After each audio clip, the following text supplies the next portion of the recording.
Hi there, I'm Lawrence from Detectortesters. In this video we're going to dive into reconciliation on addressable fire panels. So in the background here I'm just going to be setting up a job as you normally would, entering the location of the site and setting up the fire panel. Reconciliation is only available for addressable panels, as we'll need to be checking the fire panel event log and cross-referencing that with our tests. So we'll log our fire panel time as usual, and then we'll continue doing a bunch of tests with this dummy detector. I'm going to do one smoke test with the app open, and then I'm going to perform a number of tests with the app closed.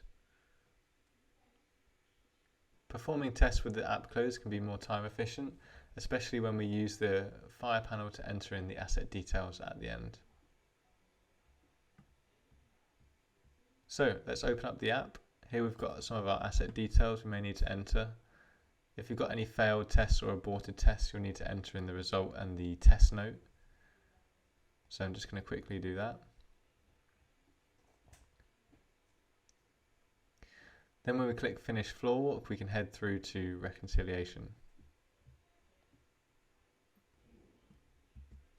At the top of your screen, you'll see the time of your test and also the estimated alarm time. We're going to use these to cross-reference the fire panel event log.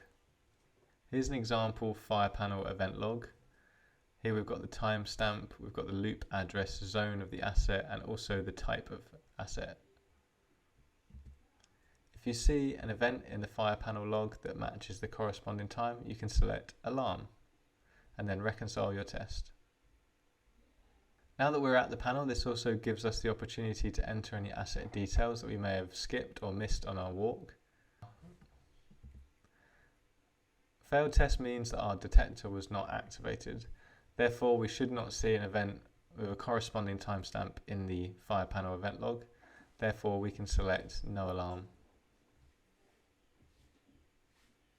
By reconciling our tests with the fire panel, we're ensuring complete and compliant testing records.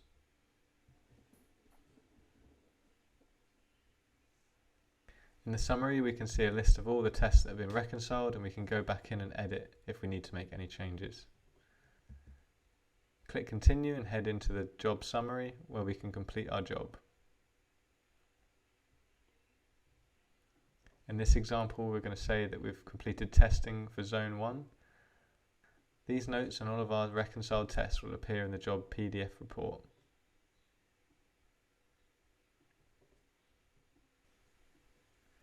Once the job has been completed, we'll be able to see a historical record of all of our tests that have been done, including reconciliation.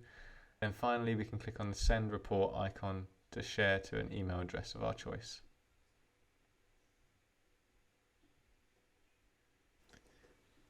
Let's have a quick look at what this will look like in the web portal. We'll find our report. Here we can see in the floor walk section chronological order of tests, and we can see that our tests have been reconciled. Then inside the PDF job report, we can see the job summary, and then on the device test log, we've got our panel reconciled column on the right hand side.